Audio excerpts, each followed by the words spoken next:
मैं हूं अंजलि और आप देख रहे हैं चाणक्य न्यूज। तो चलिए शुरुआत करते हैं आज की प्रमुख खबर से। शहर के प्रसिद्ध स्कूल का विवाद आया सड़क पर।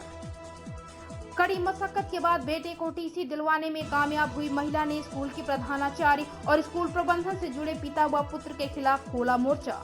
जनपद मुजफ्फरनगर में एक प्रसिद्ध स्कूल एमजी पब्लिक स्कूल में एमजी वर्ल्ड विजन स्कूल के प्रधानाचार्य द्वारा विद्यालय में पढ़ने वाले विद्यालयों के संस्थापक के नाती को टीसी देने में आनाकानी का मामले ने पिछले दिनों तूल पकड़ा था, जिसमें स्कूल के संस्थापक स्वर्गीय सुरेंद्र सिंघल के निधन के बाद उनकी बेटी से स्कूल के मालिकाना हक को लेकर तकरार हो गई, जिसमें आरोप था कि स्वर्गीय सुरेंद्र सिंघल के पार्टनर सतीश गोयल और उनके पुत्र पर फर्जी वाड़े का आरोप लगा था, जिसके बाद उक्त लोगों के द्वारा स्वर्गीय सुरेंद्र सिंह सिंघल की बेटी श्रीमती रीमा सिंघल ने स्कूल में पढ़ने वाले अपने बेटे देव सिंघल का टीसी संस्था से मांगा तो विद्यालय की प्रधानाचार्य ने देव सिंघल की विद्यालय में एडमिशन से लेकर अब तक की फीस जमा न होने का हवाला देते हुए टीसी देने से साफ इनकार कर दिया और 1,70,000 का नोटिस थमा दिया, जिसके बाद पीड़ित रीमा सिंघल ने अपने बेटे को इंसाफ दिलाने की ठान ली।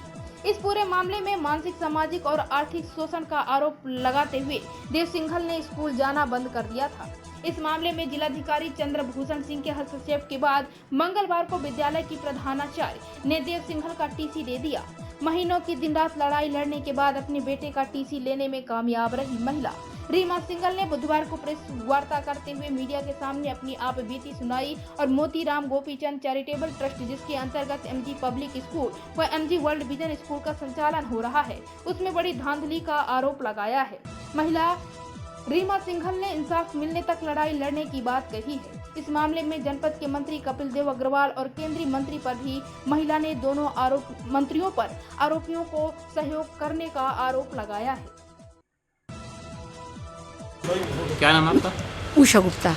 बताइए यार। मैं Usha Gupta MG public school में हिंदी की टीचर रही और वहाँ पर मैंने 1991 से सन 2018 तक कार्य किया।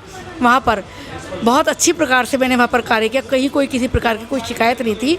मैं किसी प्रकार का कोई भी ब्लेम नहीं लगा सकती, परंतु जब हमारा रिटायरमेंट किया गया, हमें ये उम्मीद थी कि हमें रिटायरमेंट के बाद अच्छे पैसे मिलेंगे, करीब 8-9 लाख रुपए मिलेंगे, परंतु हम नाउम्मीद हो गए और इन्होंने हमें केवल 21,000 रुपये दे करके हमें विदा कर दिया।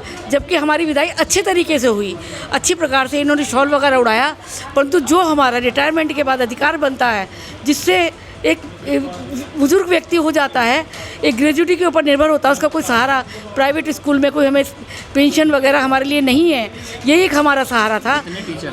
हम करीब 6 टीचर्स हैं, ऐसे 6 टीचर्स उस समय थे। तो किसी को उन्होंने 21,000 दिए, किसी को उन्होंने 50,000 दिए, तो इस प्रकार से इन्होंने अलग अलग रकम दी। जब मैंने उनसे पूछा कि भाई आपने ऐसा क्यों किया है, तो कहते हैं जी आपने लंबे समय तक कार्य किया।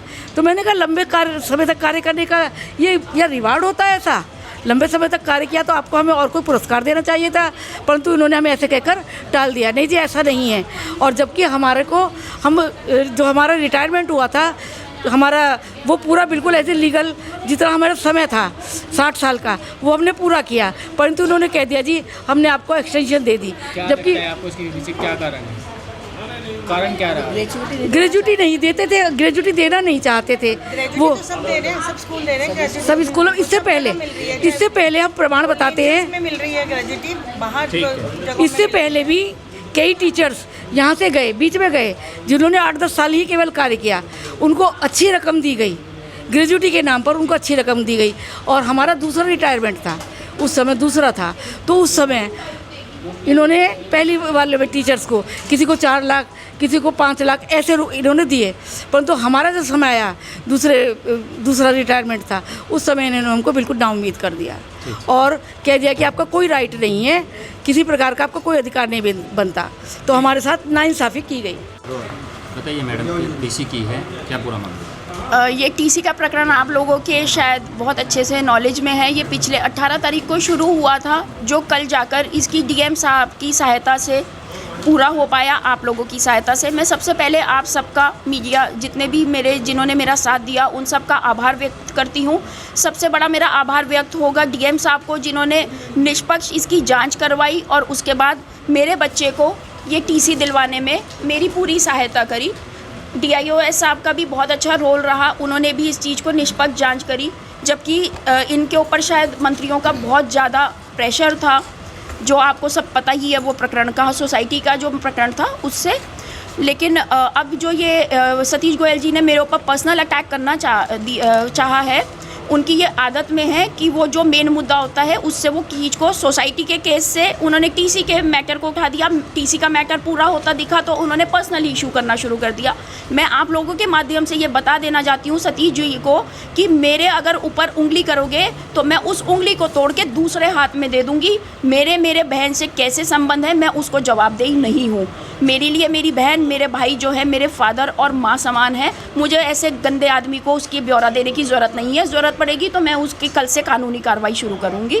जो मोनिका जी ने और ये सतीश गोयल जी ने मेरे और मानहानि की है, मेरे को इतना शहर में मेरे फादर के नाम को बदनाम करना चाहा, उनकी कल से कानूनी कार्रवाई होगी। उसकी भी जो आगे जितनी भी प्रकरण होता रहेगा वो मैं आप लोगों के आगे स्पष्ट करती रहूँगी।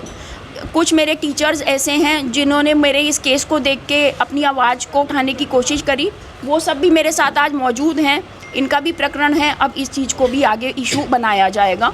मेरे ऊपर ये बहुत से एलिगेशन लगाए गए कि हम स्कूल में जाकर बदतमीजी करते थे, गाली गलौज करते थे। ये हमारे कुछ पुराने टीचर्स बैठे हुए हैं, कोई अगर ये कह सके कि हमने कभी भी अपने टीचर्स को भगवान ना मानते हुए कोई उनसे अशब्द किए हैं तो आप फ्री हैं उनसे पूछने के लिए कि क्या ऐसा कभी हुआ। व्यक्तिगत मामला बताया है, अब ये लड़ाई किस तरह आप आगे लेके जाओगे?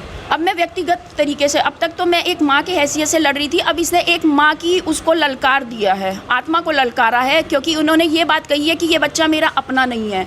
मैं आप लोगों के माध्यम से ये बोलना चाहती हूँ कि हु इज़ ही, कौन है वो मेरी पर्सनल लाइफ में ये बोलने वाला कि ये मेरा बच्चा है या नहीं है। तो अपनी फैमिली को संभाल लो, वही बहुत है। उनकी फैमिली में क्या क्या होता है ये पूरे शहर को पता है। मैं अपना मुंह गंदा नहीं करना चाहती ऐसे घटिया आदमी की बातें कर क्योंकि उससे मेरे फादर का और मेरा ही नाम खराब होगा। ऐसे गंदे आदमी का कुछ नहीं जाता। आपने जान का खतरा भी? बिल्कुल, ये मेरी जान का खतरा है। और इसने जो अभी 3 दिन पहले सीएम पोर्टल पे डाला, उसके बाद लोगों के माध्यम से ये बोलना चाहती हूँ कि हु इज़ ही, कौन है वो मेरी पर्सनल लाइफ में ये बोलने वाला कि ये मेरा बच्चा है या नहीं है। तो अपनी फैमिली को संभाल लो, वही बहुत है। उनकी फैमिली में क्या क्या होता है ये पूरे शहर को पता है। मैं अपना मुंह गंदा नहीं करना चाहती ऐसे घटिया आदमी की बातें कर क्योंकि उससे मेरे फादर का और मेरा ही नाम खराब होगा। ऐसे गंदे आदमी का कुछ नहीं जाता। आपने जान का खतरा भी? बिल्कुल, ये मेरी जान का खतरा है। और इसने जो अभी 3 दिन पहले सीएम पोर्टल पे डाला, उसके बाद तो मुझे और ज़्यादा ये विश्वास हो गया है। और मैं आपके माध्यम से ये बता देना चाहती हूँ कि अगर मेरे परिवार के ऊपर कुछ भी, अगर एक बाल भी बाका इसने कर दिया तो मैं सारी सीमाएं भूल जाऊंगी। और मैं क्या करूंगी मुझे खुद भी नहीं पता है। क्या लगता है, कुछ राजनीति तो है ही है कपिल देव जी का। मैं अभी जो ये स्कूल का सोसाइटी का ऑडिट हुआ था, उसके अंदर ऑडिट में यहाँ के जो बीजेपी के एक नेता हैं संजय अग्रवाल, उनकी बेटी ने इसकी ऑडिट करी स्कूल की। उनकी ऑडियो मैं आपको वायरल करवाना चाहती हूँ ताकि लोगों को सच पता चल सके कि इन्होंने कैसे हमसे पैसे मांगे।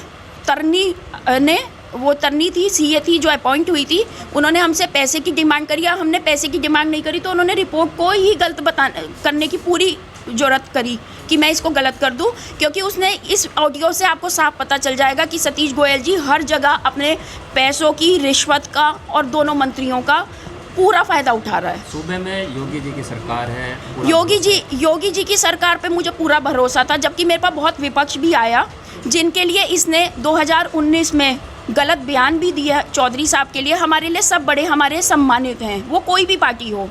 ये तो सत्ता है, सत्ता से हमारा कोई मतलब नहीं होता, राजनीति से हमारा कोई मतलब नहीं है।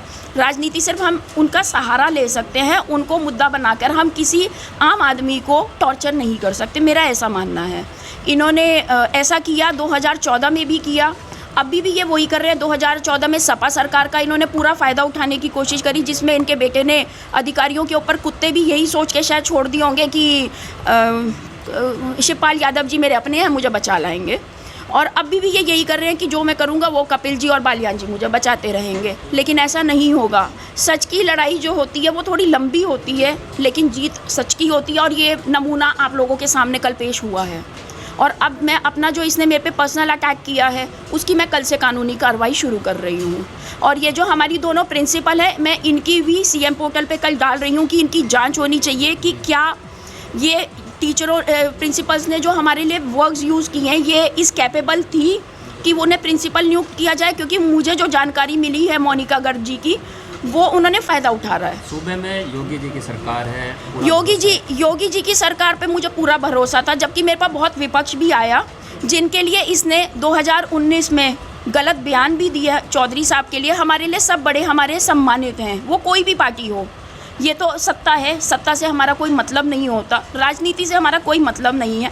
राजनीति सिर्फ हम उनका सहारा ले सकते हैं, उनको मुद्दा बनाकर हम किसी आम आदमी को टॉर्चर नहीं कर सकते, मेरा ऐसा मानना है। इन्होंने ऐसा किया 2014 में भी किया, अभी भी ये वही कर रहे हैं। 2014 में सपा सरकार का इन्होंने पूरा फ़ायदा उठाने की कोशिश करी, जिसमें इनके बेटे ने अधिकारियों के ऊपर कुत्ते भी यही सोच के शायद छोड़ दिए होंगे कि शिवपाल यादव जी मेरे अपने हैं, मुझे बचा लाएंगे। और अभी भी ये यही कर रहे हैं कि जो मैं करूँगा वो कपिल जी और बालियान जी मुझे बचाते रहेंगे, लेकिन ऐसा नहीं होगा। सच की लड़ाई जो होती है वो थोड़ी लंबी होती है, लेकिन जीत सच की होती है, और ये नमूना आप लोगों के सामने कल पेश हुआ है। और अब मैं अपना जो इसने मेरे पे पर्सनल अटैक किया है उसकी मैं कल से कानूनी कार्रवाई शुरू कर रही हूँ। और ये जो हमारी दोनों प्रिंसिपल है, मैं इनकी भी सीएम पोर्टल पे कल डाल रही हूँ कि इनकी जांच होनी चाहिए कि क्या ये टीचरों प्रिंसिपल्स ने जो हमारे लिए वर्ड्स यूज़ किए हैं ये इस कैपेबल थी कि उन्हें प्रिंसिपल नियुक्त किया जाए, क्योंकि मुझे जो जानकारी मिली है मोनिका गर्ग जी की वो उन्होंने फ्रॉडबाजी की हुई है। एक स्कूल में, आप एक छोटे से प्राइमरी स्कूल में भी अगर किसी टीचर को रखते हैं तो सबसे पहले आप उनकी बीएड लेते हैं, तब आप उनको टीचर अपॉइंट करते हैं, नहीं तो आप उनका जो ये आता है उसका लेटर आता है वो भी रिजेक्ट कर देते हैं कि आपकी वो नहीं है, बीएड नहीं है। हमारी मोनिका जी सन 2015 में श्री राम कॉलेज से एमजी में आई एज अ कोऑर्डिनेटर। सन 2017 में ये प्रिंसिपल बन गई। अब क्योंकि वो सतीश जी की चहेती हो गई थी तो उन्होंने उन्हें बना दिया प्रिंसिपल, और बिना बीएड के। और सन 2019 में मोनिका जी ने बीएड की है, जिसकी पूरी जानकारी मैंने निकाल ली, क्योंकि मैं इतना सताई हुई थी और इन्होंने मुझसे इतने अशब्द किए कि मुझे इनकी पूरी डिटेल्स निकलवानी पड़ी। और आपको मैं बता दूं कि सन 2019 में जब एक प्रिंसिपल बनने के लिए आपको सन 2019 में जब ये प्रिंसिपल बनी है, आपको प्रिंसिपल बनने के लिए कम से कम 10 साल की पीजीटी पोस्ट का एक्सपीरियंस होना चाहिए। इनके पास तो कुछ भी नहीं था। और एक टीचर बीएड जो होती है वो हमारी रेगुलर होती है, वो कॉरेस्पॉन्डेंस सन 2014-15 में बंद हो गई थी। इन्होंने यहाँ पे प्रिंसिपल भी बनी रही और ये इन्होंने बीएड भी कर ली। अब मैं इस चीज़ की भी जांच करवाऊंगी, सीएम पोर्टल के माध्यम से ही करवाऊंगी, और मैं देखूंगी ये कितने जनों को पैसे खिलवाकर इस चीज़ को रोकवाता है। खबरों में अब तक के लिए बस इतना ही। मिलते हैं फिर ऐसी ही किसी बड़ी खबर के साथ। तब तक के लिए नमस्कार और देखते रहिए चाणक्य न्यूज। खबरें जो आपको सीधे जोड़ती हैं हमसे, जिनका आपकी जिंदगी पर होता है सीधा असर, खबरों की वही तस्वीर, बिना बदले बिना डरे, जज्बा सच का लिए, सच दिखाते हैं। चाणक्य न्यूज इंडिया, हम हैं हिंदुस्तानी।